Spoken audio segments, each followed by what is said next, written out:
बिस्मिल्लाहिर्रहमानिर्रहीम। अस्सलाम वालेकुम। ये आपका अपना डिजिटल प्लेटफॉर्म है। मैं तारिक मतीन हूँ। वल्लाहु खैरुल माकिरीन। अल्लाह सबसे बेहतर तदबीर फरमाने वाला है, वही बचाएगा मेरे देश को बलाओं से, जो बारिश में शजर से घोंसला गिरने नहीं देता, क्योंकि उसकी तदबीर तमाम तदाबीर की इमाम है। जनरल फैज हमीद के मामले पर फैसला 10 दिन के अंदर, 12 दिन के अंदर आने वाला है, ये दावा किया है कर्नल इनाम रहीम साहब ने। कर्नल इनाम रहीम साहब जो हैं, वो सीनियर सहाफ़ी आसिम अली राना साहब के यूट्यूब चैनल पर बात कर रहे थे और कर्नल साहब ने ये कहा कि जब कोई शख्स एक हसास ओहदे से रिटायर होता है, कोर कमांडर थे, डीजीएसआई थे, तो ऐसा शख्स जो हसास ओहदे से रिटायर हो जाते वक्त फौज को एक डिक्लेरेशन देकर जाता है, लिख कर देके जाता है कि मैं इस ओहदे से रिटायर हो रहा हूं, मेरे पास इस मुल्क के राज नहीं है, मेरे पास जो अहम तरीन दस्तावेजात मालूमात हैं उनमें से कुछ भी मैं लेकर नहीं जा रहा। इससे मिलता जुलता कमोबेश एक डिक्लेरेशन वो देकर जाता है कि मैं सब छोड़ के जा रहा हूं। वो ये कहते हैं कि जनरल फैज हमीद साहब ने भी ऐसा एक डॉक्यूमेंट दिया था जब वो रुखसत हुए, लेकिन जब वो गिरफ्तार हो गए तो फिर जनरल फैज हमीद साहब के घर से ऐसे डॉक्यूमेंट्स मिले जो खुफिया हैं, ऐसे डॉक्यूमेंट्स मिले जो उनके पास नहीं होने चाहिए थे, ऐसे डॉक्यूमेंट्स मिले जिन्हें हसास डॉक्यूमेंट्स करार दिया जाता है, मुल्क की सलामती के राज। तो कर्नल इनाम रहीम साहब ये कहते हैं कि जनरल फैज हमीद जो हैं उन पर ऑफिशियल सीक्रेट एक्ट लगता है इसके जरिए, और वो ये भी कहते हैं कि अब बस आने वाला है उनके केस का फैसला। और उन्होंने जब ओहदे से रिटायर हो गए तो उसके बाद जो पाबंदी है 5 बरस की पाबंदी कि वो सियासत में हिस्सा नहीं ले सकते, किसी ऐसे मामले में नहीं जा सकते, तो वो भी किया। ये कर्नल इनाम रहीम साहब का दावा है।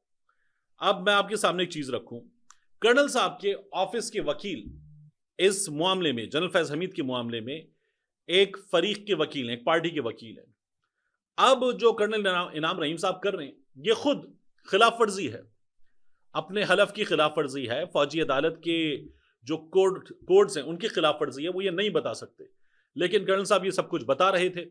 ये कर्नल साहब नहीं कर सकते। ऑन द अदर हैंड हम देखते हैं नौजवान वकील मियां अली इशफाक साहब, उनसे हम सहाफ़ियों का अक्सर इंटरेक्शन रहता है। हम कुछ भी पूछें, अंसार अब्बासी साहब उनके हवाले से अक्सर खबर देते हैं कि मियां अली इशफाक ने क्या बताया, तो वो इस हद तक होती है कि मियां अली इशफाक छुट्टी पर जा रहे हैं और केस की रफ्तार क्या है, चल क्या रहा है और अभी तक क्या हुआ है। बस इससे ज़्यादा आगे प्रोसीडिंग्स और बाकी चीज़ें जो पब्लिक डोमेन में नहीं आनी चाहिए एक वक्त तक, वो पब्लिक डोमेन में नहीं आती। मियां अली इशफाक साहब ये नहीं करते। कर्नल साहब ये तमाम बातें कर रहे थे, तो कर्नल साहब खुद खिलाफ वर्जी कर रहे हैं। दूसरा, उनके जो वकील साहब हैं उनके ऑफिस के, वो जब नुमाइंदगी कर रहे हैं इस केस में, तो एक और चीज देखिए कि आप दूसरी पार्टी का, यानी जनरल फैज हमीद की फैमिली का, जनरल फैज हमीद का ये राइट खोल देते कि वो भी आए, बात करें इस मामले पर, मीडिया पे बात कर सके, यूट्यूब पे बात कर सके, सोशल मीडिया पे बात कर सके। तो कर्नल साहब गलत कर रहे हैं। कर्नल साहब जो हैं ये पाकिस्तान की फौज में कमीशन ऑफिसर थे, 2007 में ये रिटायर हुए थे। 2019 में इनको गिरफ्तार भी किया गया था और इन पर भी कुछ संगीन इल्जामात लगे थे, लेकिन फिर कर्नल साहब जो हैं वो उन इल्जामात से बरियत पाने में कामयाब हो गए थे। अब उस वक्त भी इनके खिलाफ जो कार्रवाई हो रही थी, गालिबन जनरल फैज हमीद उस कार्रवाई के पीछे थे, ये पता चलता है अंदरूनी सोर्सेज से बाज। तो शायद कर्नल साहब जो हैं वो कोई पुराना जो जनरल फैज हमीद से प्रॉब्लम हो उसकी वजह से बात कर रहे हैं, लेकिन इस मामले पर जो उन्होंने बातें की हैं वो बातें वो कर नहीं सकते, लेकिन वो ये बातें कर रहे हैं। ये जो उनका दावा है कि 10 से 12 दिन के अंदर फैसला आ जाएगा, तो मैं इस मामले में बहुत पहले भी आपको कुछ खबरें दे चुका हूं, दोबारा बता दूं कि 10 से 12 दिन में ये फैसला नहीं आ रहा, इसमें वक्त लगेगा और काफी वक्त लगेगा। दूसरा, जनरल फैज हमीद साहब के और उनके इस केस से जुड़े बाज लोग जो हैं, उनकी फैमिली के या दीगर करीबी लोग, उनके हवाले से मालूमात ये आ रही हैं कि पहले तो उन तक एक्सेस बिल्कुल नहीं था, क्योंकि वो इस वक्त एक कैदी हैं, तो कैदी के जो राइट्स होते हैं वो उनको शायद मैसर नहीं थे। लेकिन अब गुज़श्ता कुछ अरसे में उनकी फैमिली के बाज लोगों की उनसे मुलाकात हुई है, तो ये उनके केस में चेंज आया है। मैंने पहले भी आपको बताया था, दोबारा बताऊं कि जनरल फैज हमीद की बतौर कैदी जिस हालत में वो रखे गए हैं, जो हालत है वो किसी भी सिविल कैदी से बेहतर है, ये हमें पता चल रहा है क्योंकि बाद सहाफियों ने दावा किया कि जनरल फैज हमीद इस कैद से बड़े परेशान हो गए और वो जान छुड़ाना चाहते हैं। वो चाहते हैं कि वो जो कुछ भी ताउन हो वो कर सकते हैं और उनकी यहां से जान छूटे। ये बात सहाफियों का दावा था, ये दावा उनका है, उनके पास खबर होगी, लेकिन उनके स्टेटस में, उनकी चीजों में कुछ चेंजेस आए हैं, ये हमें पता चल रहा है। शेर अफजल मरवत साहब ने एक दावा किया है। वो ये कहते हैं कि जो डेप्यूटी सुपरिटेंडेंट अडियाला जेल एक अकरम साहब गायब हो गए थे, तो शेर अफजल मरवत साहब ने एक टेलीविजन प्रोग्राम में कहा है रऊफ कलासा साहब के सामने बैठकर कि जनरल फैज हमीद ने इमरान खान साहब से अडियाला जेल जाकर मुलाकात की थी। बहुत ही अजीब व गरीब है, क्योंकि इतने सहाफी जिनको तमगे मिले, नौकरियां मिली, थपकियां मिली, शाबाशी मिली, उनमें से किसी ने ऐसी कोई बात नहीं की। और जनरल फैज हमीद अडियाला जाते तो ये रिटायरमेंट के बाद इमरान खान साहब से, जब इमरान खान कैदी थे, फैज हमीद कैदी नहीं थे, फैज हमीद को कैदी बने अभी इस अगस्त में साल हुआ है, गालिबन 12 अगस्त को वो गिरफ्तार हुए थे, तो साल हुआ है। तो जनरल फैज हमीद ने ऐसी कोई मुलाकात नहीं की। शेर अफजल मरवत साहब कहते हैं कि उनको अडियाला जाकर मुलाकात करने की सहूलत मिली और ये सहूलत अकरम साहब ने दिलवाई थी। मैंने जितना पता किया है पुलिस में मौजूद सोर्सेज से, तो ऐसी कोई चीज़ नहीं हुई, और अगर ऐसी कोई चीज़ होती तो अब तक वो तमाम लोग जो हमारे यहाँ तमगे लेते हैं, शाबाशी लेते हैं, थपकियाँ लेते हैं, वो ये खबर दे चुके होते। तो मरवत साहब ने, मैंने पहले भी आपसे कहा था कि अपनी बहुत सी चीज़ों के साथ पाकिस्तान तहरीक इंसाफ को अच्छा खासा नुकसान पहुंचाया है, और मरवत साहब अभी भी ऐसे बाज काम कर रहे हैं कि पाकिस्तान तहरीक इंसाफ वालों को उनको वापस गले लगाते हुए सोचना पड़ेगा कि मरवत साहब क्या कर रहे हैं। ये मेरी राय है, मरवत साहब जवाब देना चाहें तो बिल्कुल जवाब दे सकते हैं। लेकिन बहरहाल इस केस में जो चीज़ें हमारे सामने थी वो मैंने आपके हवाले कर दी। अब बात करते हैं अलीमा खान साहिबा के बेटे शेरशाह की। उनके दो बेटे शाहरेज खान और शेरशाह दोनों गिरफ्तार कर लिए गए। उसके बाद हमारे सामने आज अचानक पुलिस का बयान आया। शेरशाह को अदालत में पेश किया गया, 5 रोजा रिमांड हो गया। इससे पहले शाहरेज का 8 रोजा रिमांड हुआ था। और शेरशाह को अदालत में पेश करने के बाद पुलिस की जानिब से सहाफियों को, मीडिया को एक बयान जारी किया गया, और उस बयान में बहुत ज्यादा तफसील के साथ शेरशाह का 9 मई के हवाले से जो किरदार है उस पर बात की गई। अब पुलिस क्या बताती है इस मामले में, देखिए। वो ये बताती है कि 9 मई 2023 को पीटीआई की शरंगेजी में शरीक 2 मफरूर शरपसंदों की गिरफ्तारियां की गई हैं। शेरशाह और शाहरेज 2। जिन्ना हाउस हमले के मफरूर एक और मरकजी मुलजिम शेरशाह खान को गिरफ्तार किया गया है। ये जो शेरशाह हैं, इनकी तस्वीर आप देख रहे हैं, ये मौजूद थे गाड़ी के ऊपर कोर कमांडर हाउस के बाहर हसन न्याजी के साथ। हसन न्याजी के गालिबन दाएं हाथ पे ये खड़े हुए थे। 9 मई 2023 को जिन्ना हाउस पर हमले के वक्त मुलजिम शेरशाह सजा याफ्ता मुजरिम हसन न्याजी के साथ मौजूद था। शेरशाह 9 मई 2023 को शंगेजी के बाद पहले रूपोश और बाद में लंदन फरार हो गया था। यह बात भी मरवत साहब ने मीडिया पे बार बार की थी। कई महीनों तक शेरशाह प्रोपेगेंडे की आड़ में छुपा रहा और रियासत के खिलाफ डिजिटल मुहिम्मात चलाता रहा। मुलजिम शेरशाह को पाकिस्तान वापसी पर पुलिस ने 22 अगस्त 2025 को गिरफ्तार किया। मुलजिम शेरशाह पर 9 मई हमला केस में पहले भी एफआईआर दर्ज है। मुलजिम शेरशाह खान 9 मई को जलाओ, घेराव, तोड़फोड़, पुलिस वैन को आग लगाने और पुलिस एहलकारों पर हमले में मुलव्वस है। शाहरेज की बात, शाहरेज का नाम सितंबर 2023 की जिमनी रिपोर्ट में भी शामिल था। शाहरेज को 22 अगस्त 2025 को अदालत में पेश किया गया। शाहरेज के खिलाफ बाकायदा एफआईआर के इंदराज के बाद गिरफ्तारी अमल में लाई गई है। पुलिस ने एक ये मालूमात सहाफियों को जारी की, दूसरा पुलिस ने एक वीडियो जारी की।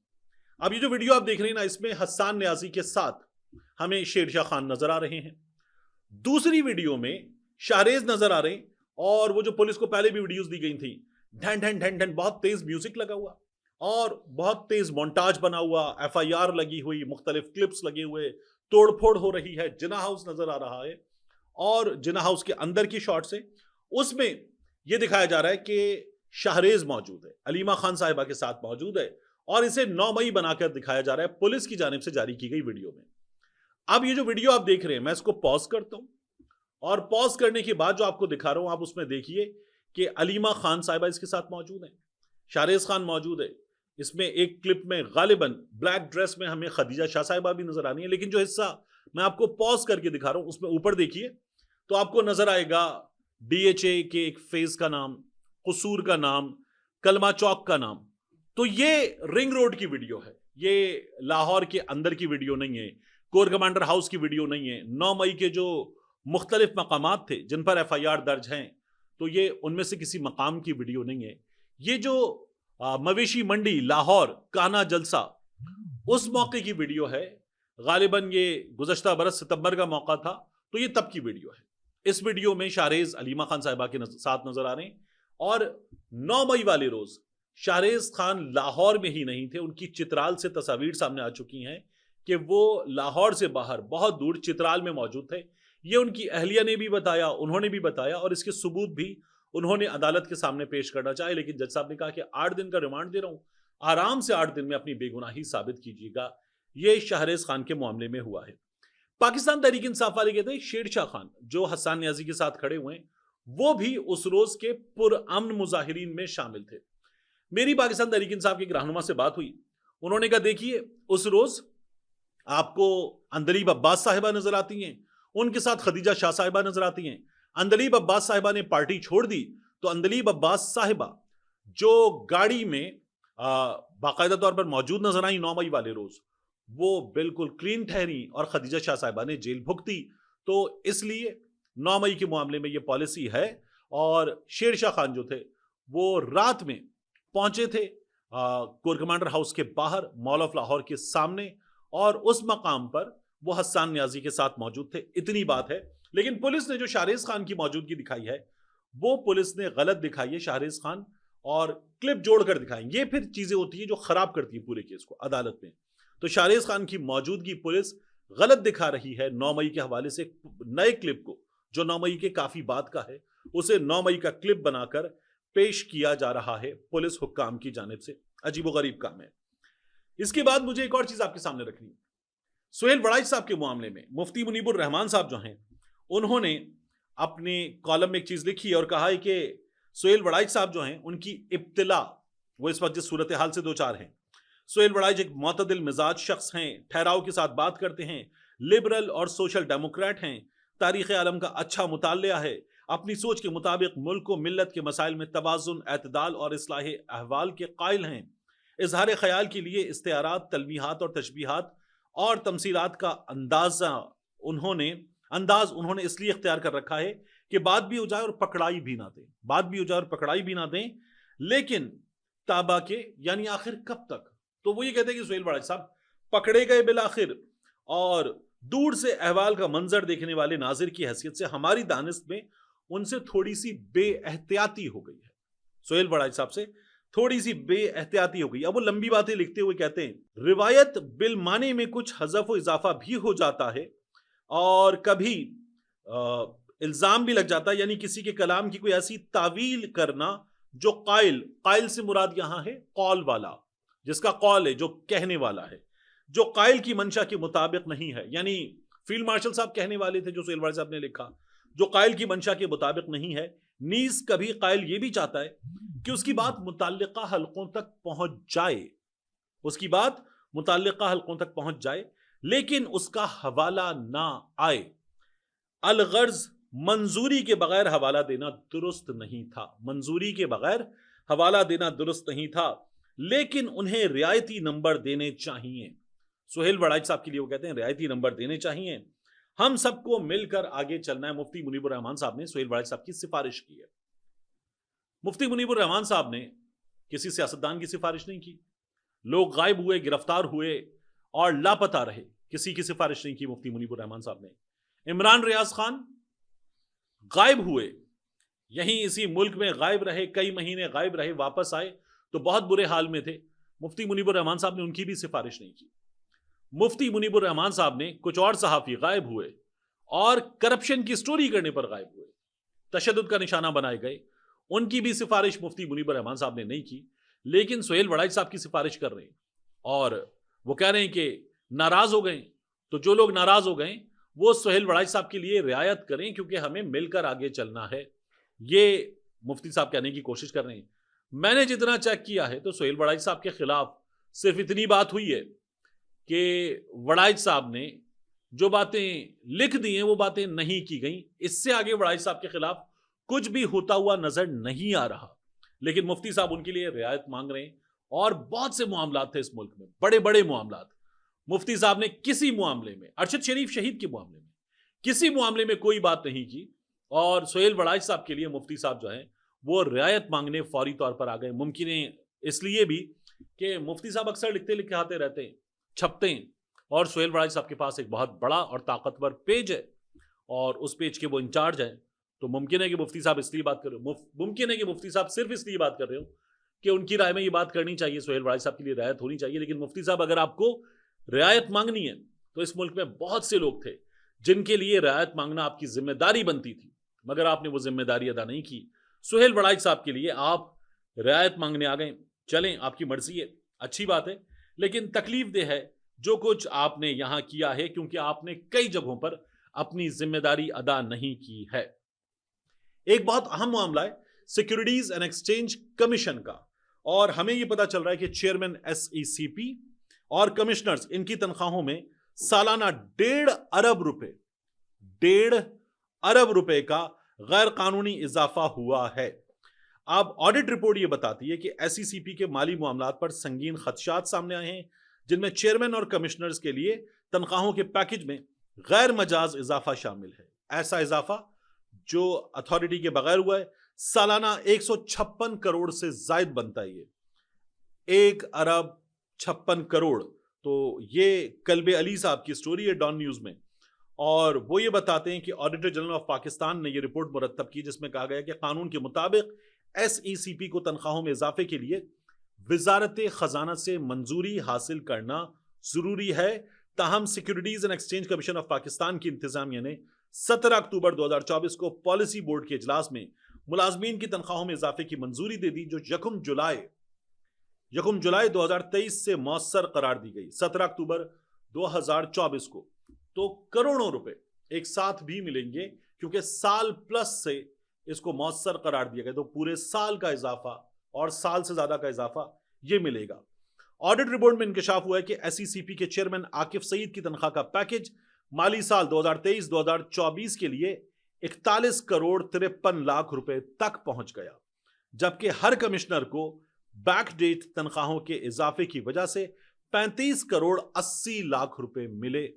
ये इस गरीब मुल्क के खजाने के साथ किया गया है, और इस हुकूमत में ये सारे काम इत्मीनान के साथ किए गए। चेयरमैन सेनेट की तनख्वाह में, स्पीकर कौमी असेंबली की तनख्वाह में ना सिर्फ इजाफा हुआ बल्कि बैकडेट से हुआ। फिर वो लोग जो नाअहल करार दे दिए गए थे, फिर उनके लिए 26वीं आईनी तरमीम के बाद मखसूस नशिस्तों का फैसला आया और उनको रुकी हुई तनख्वाहें भी मिलेंगी। ये फैसला हमारे सामने आया। इसी तरह से सुप्रीम कोर्ट ऑफ पाकिस्तान के जजेस का फायदा हुआ, बड़े बड़े ओहदों पर मौजूद शख्सियात का फायदा हुआ, और अगर किसी का फायदा नहीं हुआ तो वो है इस मुल्क के गरीब अवाम, जिनकी जिंदगी मुसीबत दर मुसीबत बनती चली गई है। मिलते हैं इंशाल्लाह आपसे अगली वीडियो में।